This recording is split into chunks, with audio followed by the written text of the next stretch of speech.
Welcome to my channel. Hello guys, I'm Screen Recorder and today I will be doing storytelling Hansel and Gretel. Hansel and Gretel. This is the classic fairy tale about a clever brother and sister and a gingerbread house. Near the borders of a large forest woods in older times, a poor woodcutter who had two children, a boy named Hansel and his sister Gretel. They had very little to live upon, and once, when there was a dreadful season of scarcity in the land, the poor woodcutter could not earn sufficient to supply their daily food. One evening, after the children were gone to bed, the parents sat talking together over their sorrow, and the poor husband sighed and said to his wife, who was not the mother of his children, but their stepmother, "What will become of us? For I cannot earn enough to support myself and you, much less the children. What shall we do with them? For they must not starve." "I know what to do, husband. Early tomorrow morning we will take the children for a walk across the forest and leave them in the thickest part. They will never find a home again. You may depend, and then we shall only have to work for ourselves." "No, wife," said the man, "that I will never do. How could I have the heart to leave my children all alone in the wood, where the wild beasts would come quickly and devour them?" "Oh, you fool," replied the stepmother, "if you refuse to do this, you know we must all four perish with hunger. You may as well go and cut the wood for our coffin." And after this, she let him have no peace till he became quite worn out and could not sleep for hours, but lay thinking in sorrow about his children. The two children who also were too hungry to sleep, heard all that their stepmother had said to their father. Poor little Gretel wept bitterly tears as she listened, and said to her brother, "What is going to happen to us?" Hansel, "Hush, Gretel," he whispered, "don't be so unhappy. I know what to do." Then they lay quite still till their parents were asleep. As soon as it was quiet, Hansel got up, put on his little coat, unfastened the door, and slipped out. The moon shone brightly, and the white pebble stones which lay before the cottage door glistened like new silver money. Hansel stopped and picked up as many as the pebbles as he could stuff in his little coat pockets.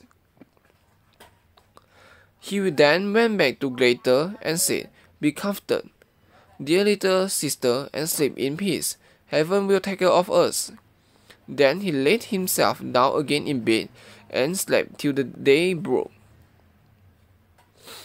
As soon as the sun was risen, the stepmother came and woke the two children and said, "Get up, you lazy bones, and come into the wood with me to gather wood for the fire." Then she gave each of them a piece of bread and said, "You must keep that to eat for your dinner, and don't quarrel over it, for you will get nothing more." Gretel took the bread under her charge, for Hansel's pockets were full of pebbles. Then the stepmother led them a long way into the forest.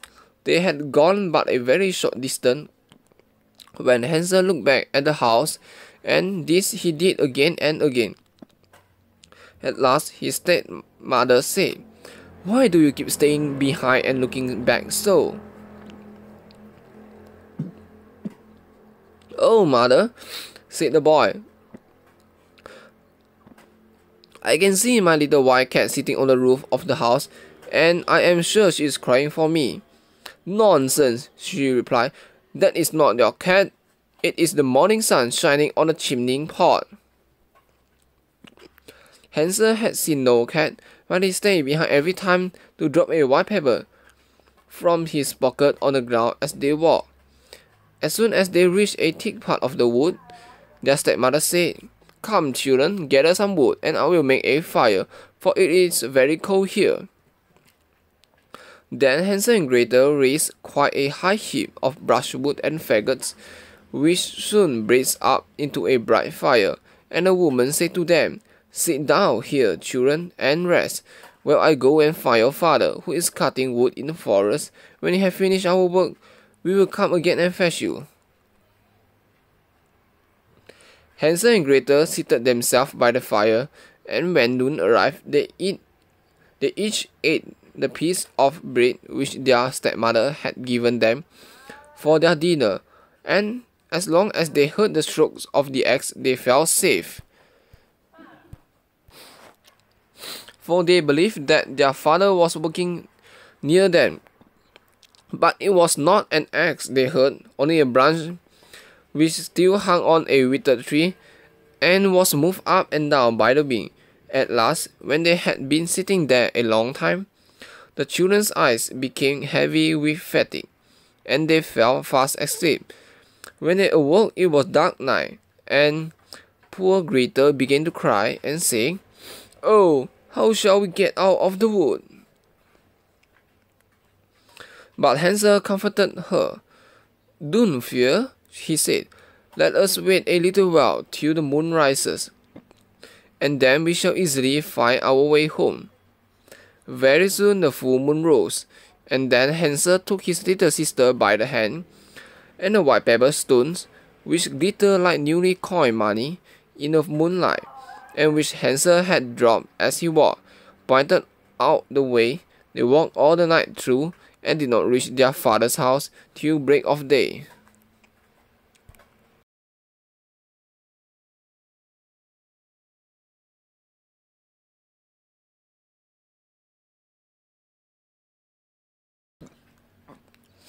They knocked at the door, and when their stepmother opened it, she exclaimed, "You naughty children!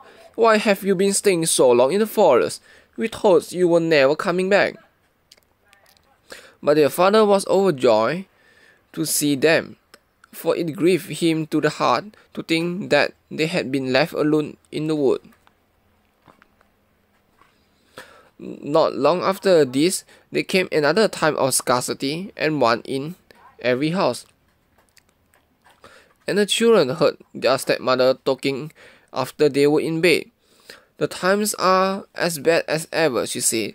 "We have just half a loaf left, and when that is gone, all love will be at an end. The children must go away. We will take them deeper in the forest this time, and they will not be able to find their way home as they did before. It is the only plan to save ourselves from starvation." While the husband felt heavy at heart, for he thought it was better to share the last morsel with his children. His wife would listen to nothing he said, but continued to reproach him, and as he had given way to her the first time, he could not refuse to do so now. The children were awake and heard all the conversation, so as soon as their parents slept, Hansel got up, intending to go out and gather some more of the bright pebbles to let fall as he walked, that he might point out the way home, but his stepmother had locked the door, and he could not open it. When he went back to his bed, he told his little sister not to fret, but to go to sleep in peace, for he was sure they would be taken care of. Early the next morning, the stepmother came and pulled the children out of bed, and, when they were dressed, gave them each a piece of bread for their dinners, smaller than they had before, and then they started on their way to the wood. As they walked, Hansel, who had the bread in his pocket, broke off little crumbs, and stopped every now and then to drop one, turning round as if he was looking back at his home.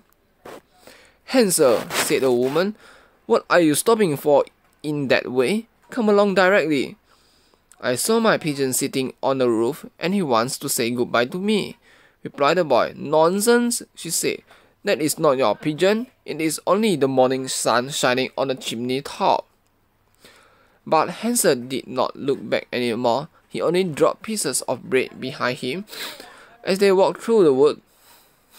This time they went on till they reached the thickest and densest part of the wood, of the forest where they had never been before in all their life. Again they gathered faggots and brushwood, of which the stepmother made up a large fire. Then she said, "Remain here, children, and rest, while I go to help your father, who is cutting wood in the forest. When you feel tired, you can lie down and sleep for a little while, and we will come and fetch you in the evening, when your father has finished his work." So the children remained alone till midday, and then Gretel shared her piece of bread with Hansel, for he had scattered his own all along the road as they walked.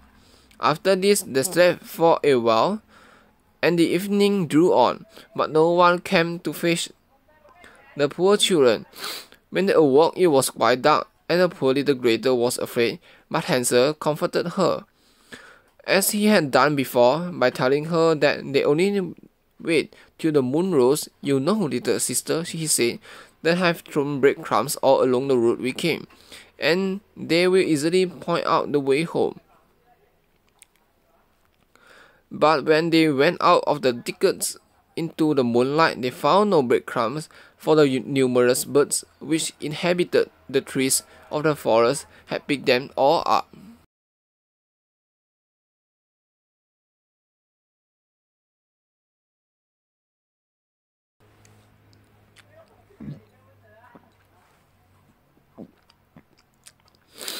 Hansel tried to hide his fear when he made his sad discovery, and said to his sister, "Cheer up, Gretel. I dare say we shall find our way home without the crumbs. Let us try." But this they found impossible. They wandered about the whole night, and the next day, from morning till evening, and they could not get out of the wood, and were so hungry that had it not been for a few berries which they picked, they must have starved. At last they were so tired that their poor little legs could carry them no farther, so they laid themselves down under a tree and went to sleep. When they awoke, it was the third morning since they had left their father's house, and they determined to try once more to find their way home. But it was no use. They only went still deeper in the wood, and knew that if no help came, they must starve.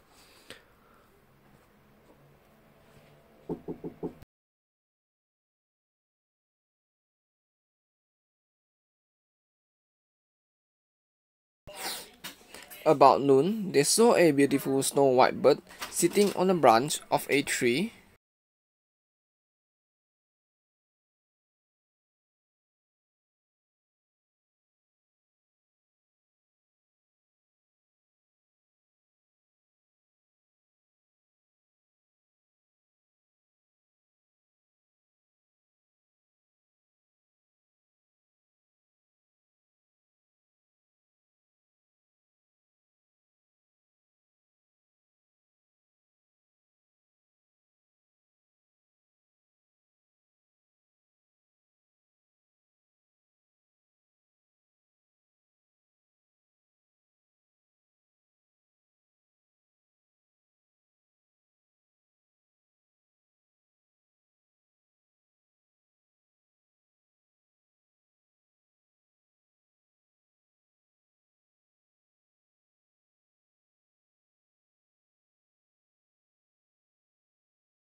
And singing so beautifully that they stood still to listen.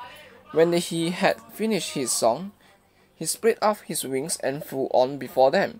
The children followed him, till at last they saw at a distance a small house, and the bird flew and perched on the roof.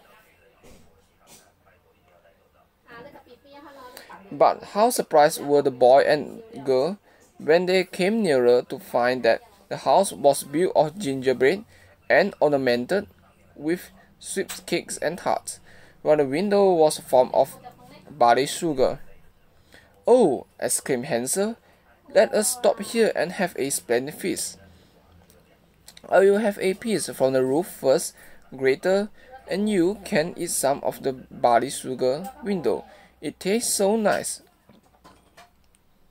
Hansel reached up on tiptoe, and breaking off a piece of the gingerbread, He began to eat with all his might, for he was very hungry. Gretel seated herself on the doorstep and began munching away at the cakes of which it was made. Presently a voice came out of the cottage. "Munching, crunching, munching. Who's eating up my house?" Then answered the children, the wing, only the wing," and went on eating as if they never meant to leave off, without a suspicion of wrong. Hansel, who found the cake on the roof taste very good, broke off another last piece, and Gretel had just taken out a whole pan of barley sugar from the window and seated herself to eat it, when the door opened and a strange-looking old woman came up leaning on a stake. Hansel and Gretel were so frightened that they let fall what they held in their hands. The old woman shook her head at them and said, "Ah, you dear children, who has brought you here? Come in and stay with me for a little while, and there shall no harm happen to you." They seized them both by the hands as she spoke, and led them into the house. She gave them for supper plenty to eat and drink, milk and pancakes and sugar, apples and nuts. And when evening came, Hansel and Gretel were shown two beautiful little beds with white curtains, and they lay down in them and thought they were in heaven. But although the old woman pretended to be friendly, she was a wicked witch, who had her house built of gingerbread on purpose to entrap children. When once they were in her power, she would feed them well till they got fat, and then kill them and cook them for her dinner. And this she called her feast day. Fortunately, the witch had weak eyes and could not see very well, but she had a very keen sense, as wild animals have, and could easily discover when human beings were near. As Hansel and Gretel had approached her cottage, she laughed to herself maliciously, and said, with a sneer, "I have them now, they shall not escape from me again." Early in the morning, before the children were awake, she was up, standing by their beds, and when she saw how beautiful they looked in their sleep, with their round rosy cheeks, she muttered to herself, "What nice tidbits they will be."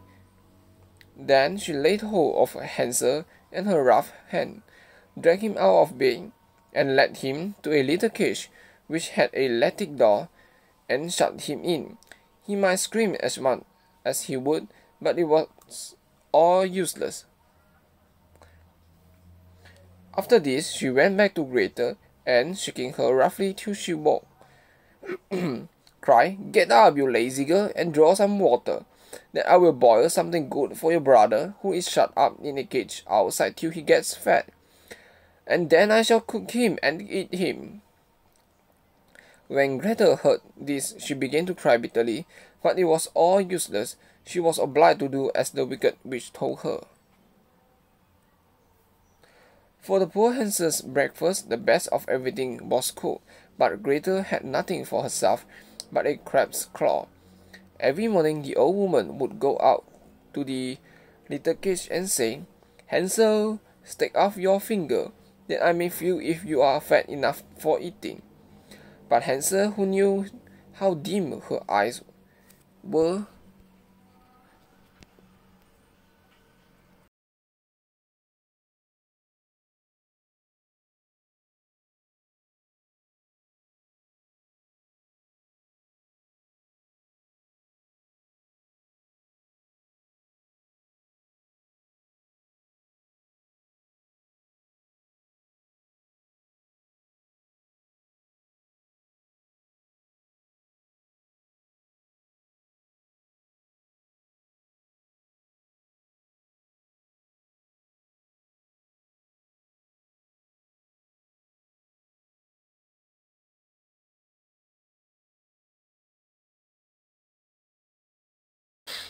always stuck a bone through the bars of his cage, which she thought was his finger, for he for she could not see, and when she felt how thin it was, she wondered very much why he did not get fat. However, as the weeks went on, and Hansel seemed not to get any fatter, she became impatient and said she could not wait any longer. "Go, Gretel," she cried to the maiden. "Be quick and draw water." "Hansel may be fat or lean, I don't care. Tomorrow morning I mean to kill him and cook him."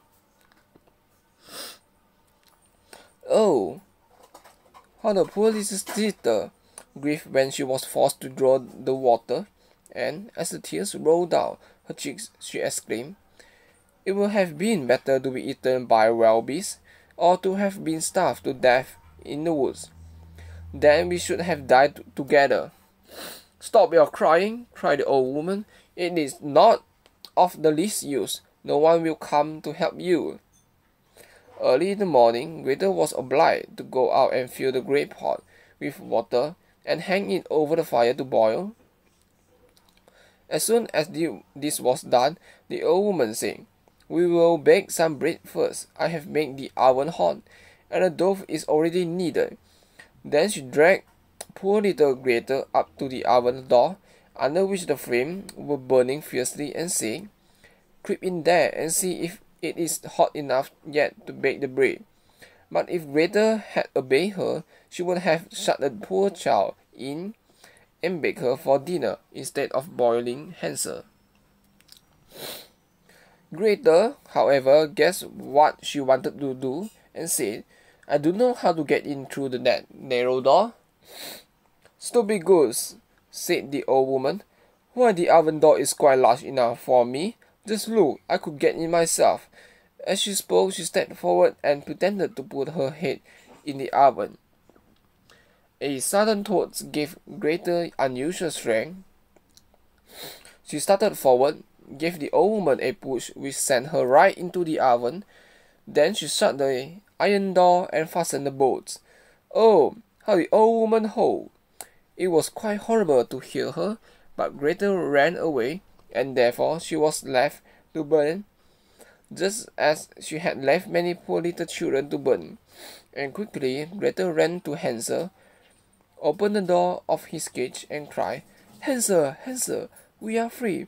The old witch is dead." He flew like a bird out of his cage at these words as soon as the door was opened, and the children were so overjoyed that they ran into each other's arms and kissed each other with the greatest love. And now that there was nothing to be afraid of, they went back into the house, and while looking around the old witch's room, they saw an old oak chest, which they opened and found it full of pearls and precious stones. "These are better than pebbles," said Hansel, and he filled his pockets as full as they would hold. "I will carry some home too," said Gretel, and she held out her apron, which held as much as Hansel's pockets.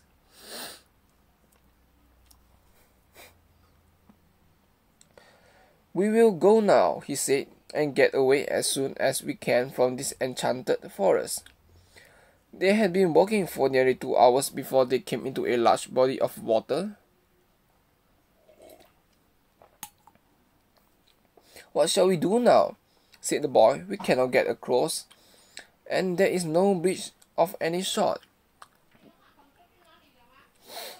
"Oh, here comes a boat!" cried Gretel.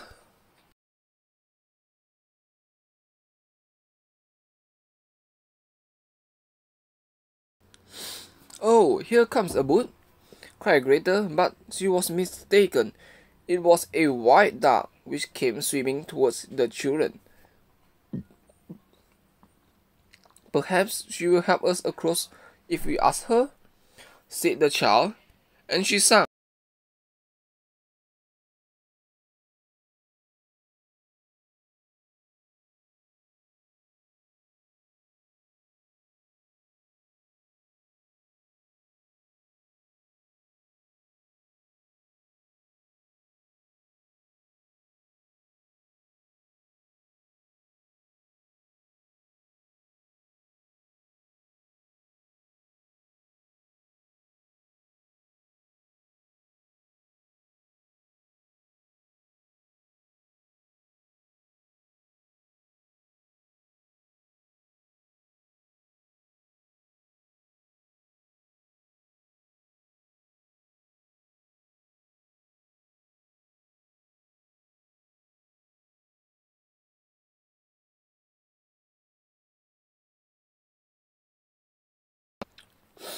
Little dog, to help poor Hansel and Gretel, there is not a bridge, nor a boat.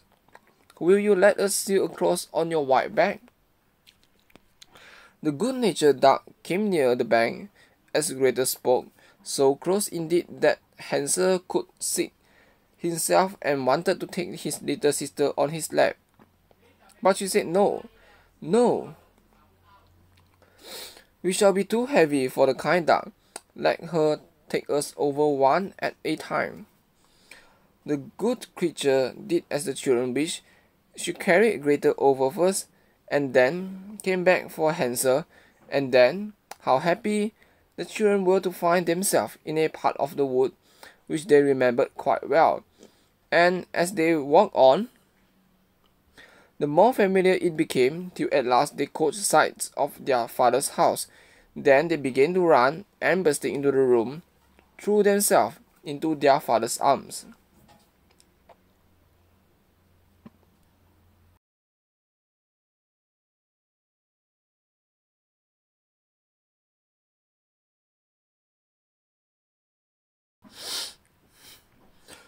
Poor man, he had not had a moment's peace, seeing the children had been left alone in the forest. He was full of joy at finding them safe and well again, and how they had nothing to fear, for their wicked stepmother was dead. But how surprised the poor woodcutter was when Gretel opened the door and shook her little apron to see the glittering pearls and precious stones scattered about the room, while Hansel drew handful after handful from his pockets. From this moment all his care and sorrow was at an end, and the father lived in happiness with his children till his death.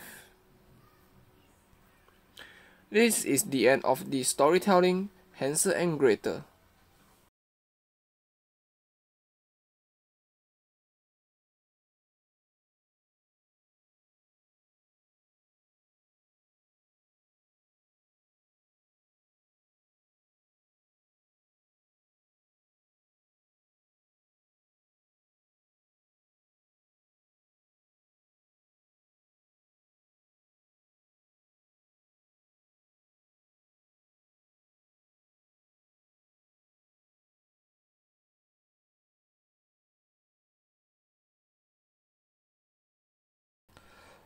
Last but not least, remember to subscribe to my YouTube channel, like my video, share my video, and click on the bell. When you click on the bell, remember to turn on the notification so that you will know when I upload a new video every day.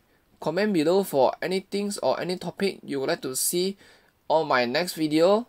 So, we'll see you on the next video. Adios.